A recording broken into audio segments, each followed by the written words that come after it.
Hello everyone. I'm going to be making this, well, not exactly this radio, but one based on that image. That's a Cage 1930s Dollhouse radio, and I'm going to build mine out of scrap wood. I have some blocks here and some balsa wood and various other things, and I found a couple of pieces of wood that I thought might work, but that big one was just a little too large, so I put it aside. And I'm just going to use construction glue to put it together. And I've cut out the pieces, some of the pieces already, just the front piece. And I'm just going to cover this block basically, but it's not going to be a solid piece. I wanted to keep it a little bit lighter so it wasn't quite so heavy. And so I'm going to glue wood all the way around it except for on the back. And I'm using my favorite wood glue. And this will dry for several hours before I can work with it again. It's probably best to let it dry for 24 hours, but if you let it dry for 10 hours, it seems to work out pretty well on these smaller things. So I'm just going to make sure the front is flat. Now it's dried, and I actually drew a little picture of what I kind of wanted to do on the front. And I'm going to sand it now all the way around so that the edges are rounded. And of course, balsa wood's pretty easy to sand right through, so I'm being kind of careful. I'm using 600 grit sandpaper for this. I'll also use finer grit on an emery board to finish it up.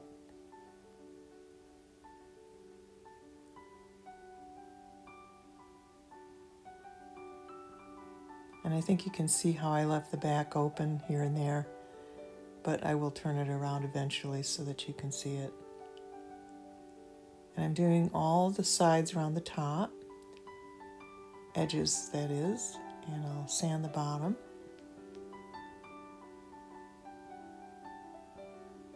And I had these wooden blocks. They're actually from a 1930s and 40s wooden block play set for children. And I have all sorts of different shapes and colors. And I've been using them gradually. And they seem to work pretty well for this type of doll furniture, which is not hyper-realistic.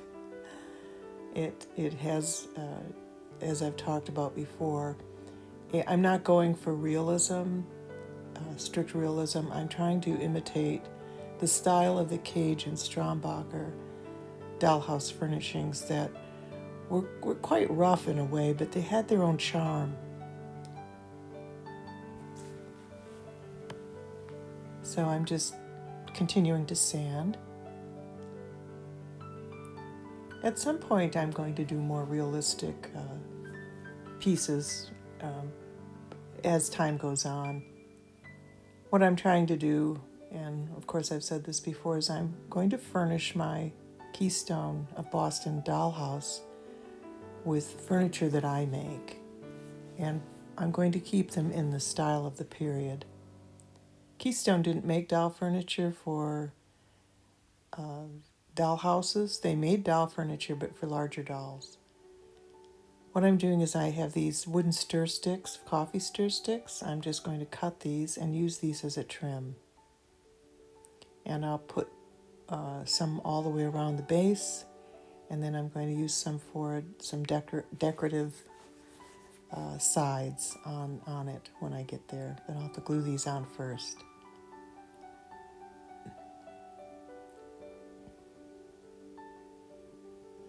And I'm just using that same wood glue.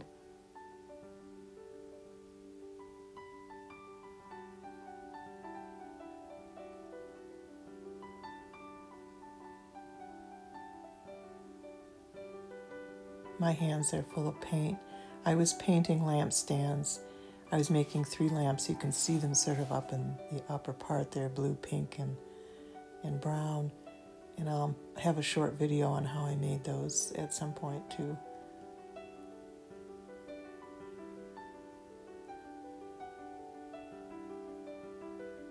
Okay, I've glued them on and they're dry, so I'm using the emery board to continue to sand them. Any rough edges, I just want to smooth them down, especially around the sides and the top. I want it to be rounded.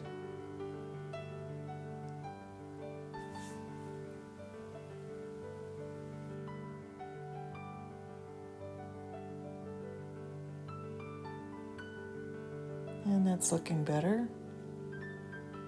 Just want to make sure there's no sharp edges. And I'm not absolutely sure that I'm going to use that drawing as the basis for what I'm going to do. It's just I put it on there just for some kind of a guide, but I'll change it as I go along. So now I'm going to put the side decorative pieces on. I'm going to leave the rounded tops for these sticks.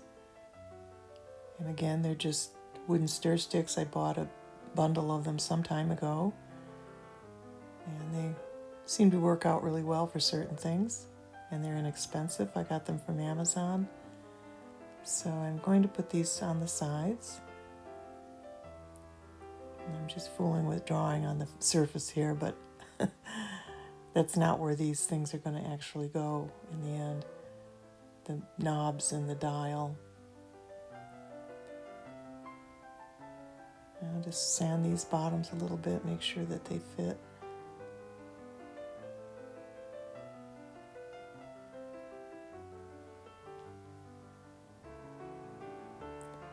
And I'll just glue them on. You can see how easy this furniture is to make. I think this is great for people who are beginning because, well, it's easy. It's not terribly complicated. You don't have to be super skilled to do this. But of course, if this is not the style of furniture you want, I'm sure you could adapt it to mid-century modern or even Victorian.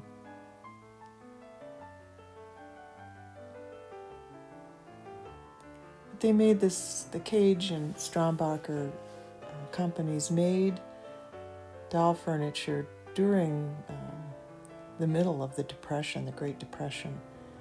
And families, the average family couldn't afford to buy expensive toys for their children, if they could afford them at all. But what they did is they mass-produced these pieces, and they were very simply made, and they were sold very inexpensively. So little girls could have dollhouses. Okay, I just want to take a minute here and show you. I made the dress and the apron for this doll and did her hair and repainted her face. She was in pretty rough condition. This is a Horseman doll. And it's from the 1990s, actually, early 1990s. And this is a flag doll. This is from the end of the 1940s. You can see she has holes where they put the wires, but I'm going to fill those in later. I made her a new dress and I repainted her face. And this is also a Horseman doll, and that's the father, and I made him a new outfit. I just haven't sewed the buttons on his shirt yet, and I'm also going to make him a nice little vest out of leather, and he has a little cravat on, or a scarf, and I sewed those previously. I didn't make a video of them because I don't have a setup for sitting and sewing. So I thought, well, I'll just show them to you. Okay, I printed out a number of graphics for this radio, and my printer is now up and running again. I just printed these out actually in black and white. I know they look a little blue in the center, but it was printed in black and white. It's just slightly gray in the areas where it's dotted. And I'm just going to try out a couple of different sizes here and see what works best. And I'll put these extra ones away because I'll eventually use them. And that one's a little too big, so I'll go to the smallest one. Also, I previously cut out that hole you see and dug it out because I have to inset the screen that goes over where the speaker would be. And I thought I had videotaped that, but I didn't. I just cut it around with an X-Acto knife, and I used those wood carving tools to pop it out and scrape any glue that might have been left over. Okay, just going to cut this out as carefully as possible. This graphic is taken off of the original Cage radio that I showed right in the beginning.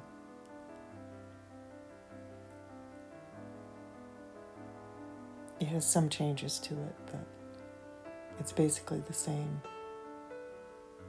dial mechanism graphic.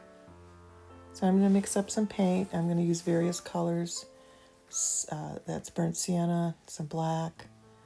I put some yellow ochre in it, some of the clear leveling gel, and some red, crimson. And I also put in, I think, some maroon color. I was trying to get a more mahogany look for this, and those are the colors that I used. I like the leveling gel. It thickens the paint. It gives it a little bit of a sheen. Makes it easier to mix. I don't know, there's a lot of benefits for me using it. I'm just going to mix this up first with the black to see what I need to do to it to lighten it up. And I'm going to put some more burnt sienna in it. And that's the Galleria acrylic from Winsor & Newton.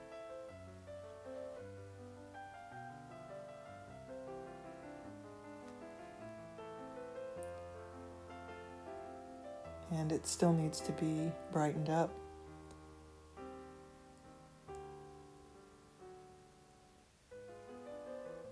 I'm going to use the maroon. This is that maroon color I was talking about. And I need to get some yellow ochre and some red. There's the yellow ochre.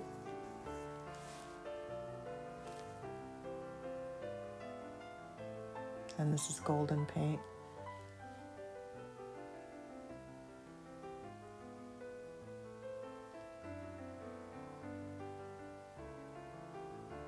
Jerry's Artarama had a sale on the Galleria Winsor & Newton paints recently, and I bought some.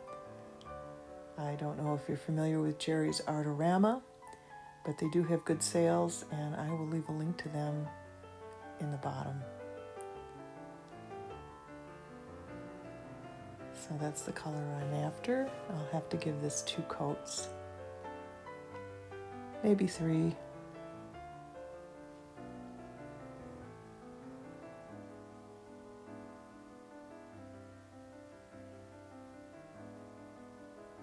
And this color will pull it all together.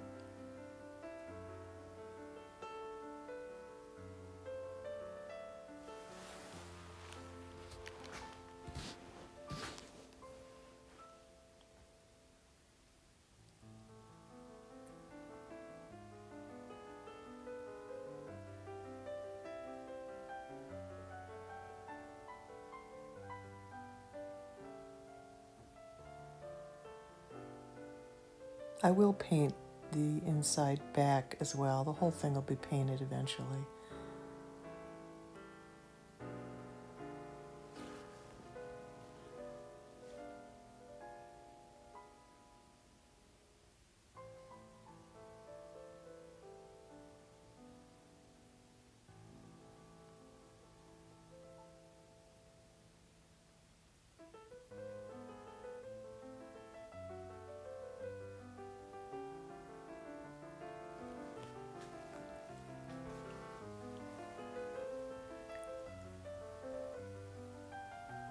I'm just going to finish up this painting, and I'll let it dry. Whoops.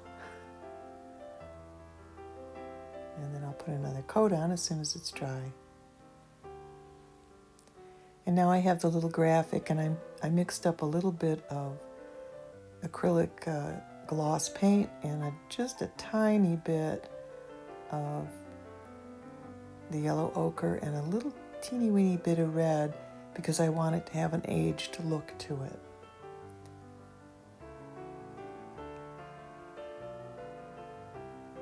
And that'll dry. in a few minutes, and then I will glue that on. This is a little rubber ring I found, and it's perfect, it turns out. I had to cut a little piece of it out to put around that hole where the speaker is going to go. I'll just glue it, and when that's dry, I'll take it out, and then I'll paint it. And it's just a little flexible tube. And this is a piece of brass. It's very thin brass, almost like tinfoil, but a little bit heavier. I'm just straightening it out a little bit. I've got a little piece of foam behind it just to see if I can straighten it. And then I'll have to make some marks in it so it's sort of like a screen. And I just have a little tool that I made. I made both these tools. They're for working with polymer clay usually. I'm trying to find it. There it is. I made this, years ago. I'm just going to poke, not all the way through, but just poke little holes around it. And some of these will be a little deeper at first, and then I'll take it off with the foam and do the rest of them. So it looks like there's a variety. And like I said, this is brass, but it's a bit thicker than tin foil. I don't think tin foil would hold up to this treatment.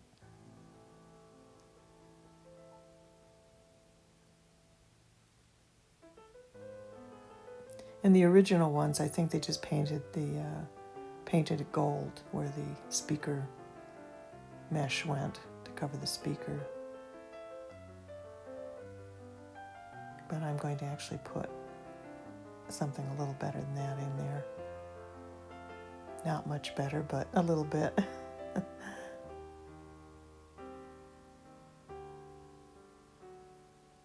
Okay.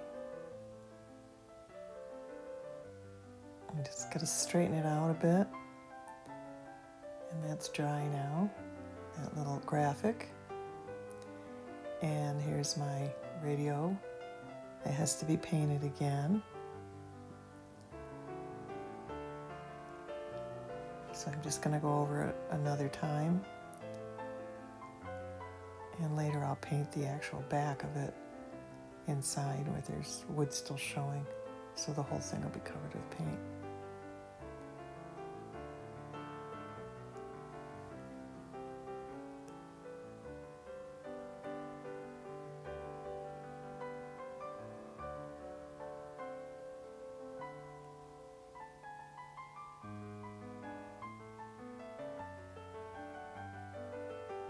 In the 1930s, the radio was something that the family would just gather around and listen to. And there was all sorts of dramatic readings and music, things for children. And even when I was a very young girl, in the late 1950s and in the 60s, radio was still a big deal. We used to listen to Roy Rogers Hour and a whole bunch of different types of westerns would be on, dramatic readings, and we listened to those. And even though we had a TV, there really wasn't that much on television in those days. I think we had 6 channels, something like that. And it's hard for young people to imagine that now. Now I'm going to paint. I took 2 beads, put them on some wire, and I'm just going to take some gold marker and cover them with this gold marker, and those are going to be the knobs for tuning and volume.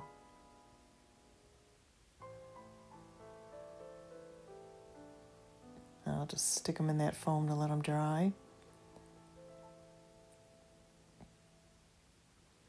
They're just 2 beads I had. They're not even the same color, but they're the same exact size. So that's why I'm painting them both gold. They have like a little texture around them. And so I thought that would work out really well. Just trying to get that to stick on the end so it doesn't keep turning on me.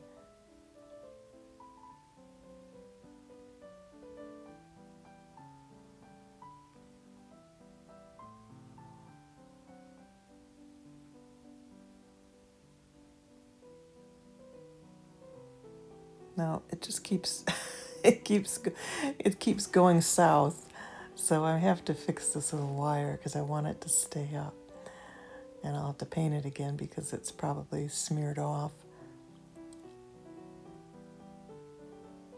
Just taking a pair of needle nose pliers and bending the wire so that it can just catch it underneath the hole and stay up. And that way I can be sure it dries evenly. There we go, finally. Okay, now I just drew a circle around that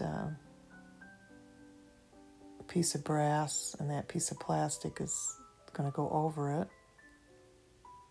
I will paint that. It's like rubber, and I'll cut that on then flip it over and put it on the other side. I'm going to cut it out just a little bit bigger. It was just, the marker's just a guide for me. And then I'll just glue it in with some super glue.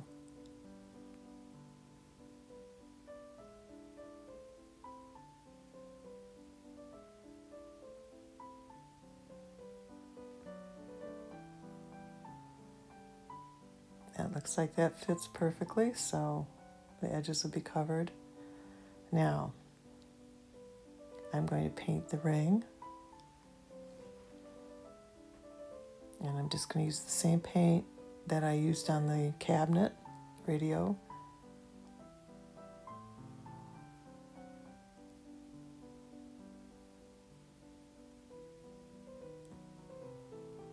That'll clean up the edges around where I cut and just give it a little bit more architectural interest.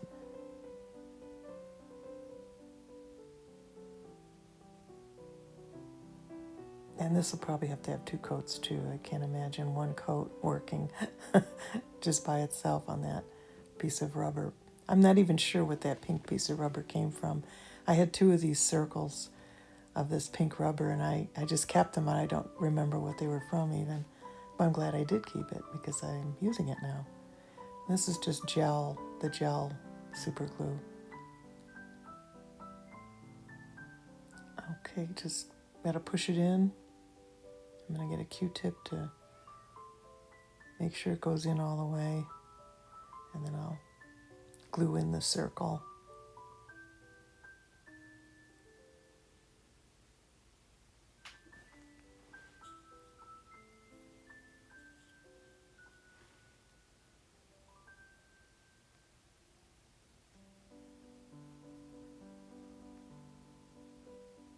And then this will have to be touched up again, the paint.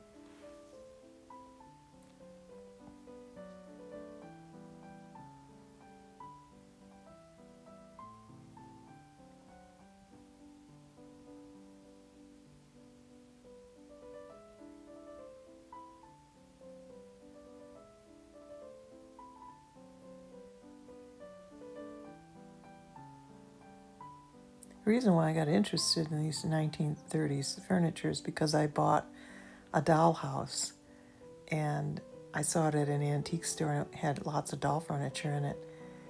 And I didn't even own a dollhouse before. I didn't have one when I was a kid, and I just wanted it. I bought it, brought it home. I said, well, I'm going to look up and see what it is. I finally found out it was a Keystone of Boston from between 1935 and 1937. And I thought, well, I want to put furniture in it. I want to restore the house. And this is how this channel started, basically, was to restore that dollhouse and make furniture for it, and to also show some of the other things that I do. So I'm going to glue that little graphic on with some tacky glue.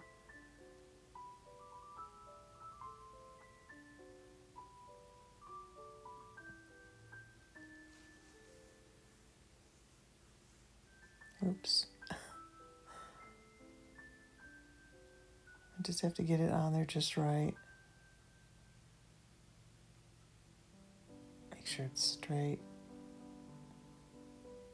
Though when you look at the cage graphics on the things that they put graphics on, like decals or little pieces of paper that were printed like that. They're very rarely straight. Everything looks like it was slapped together in a few minutes, and it probably was. I'm just going to take this marker and cover the little bit of white line that shows I'm cutting it out, and the little buttons on it, I'll just make sure those are prominent.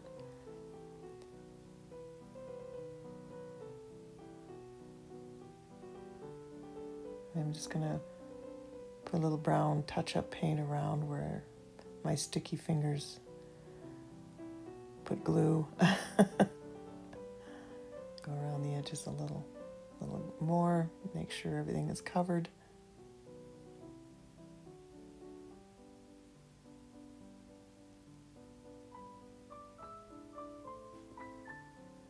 Well, it's starting to shape up now, and after I do this, I will need to put the little turners on. They're dry now, so I'm just going to glue those on with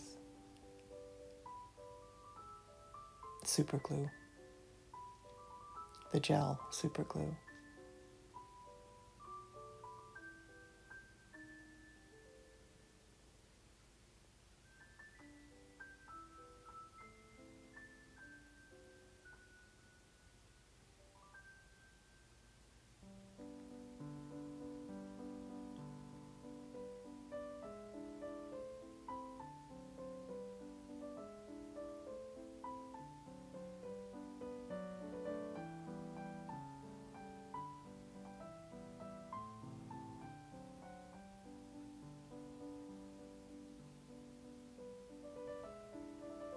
Okay, that's finished. And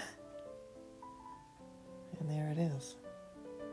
The paint's not dry yet, but I'm going to set it up in a little dollhouse room so you can see what it might look like with some of the dolls that I showed you earlier and some of the other things I've made since then. And that's my little radio.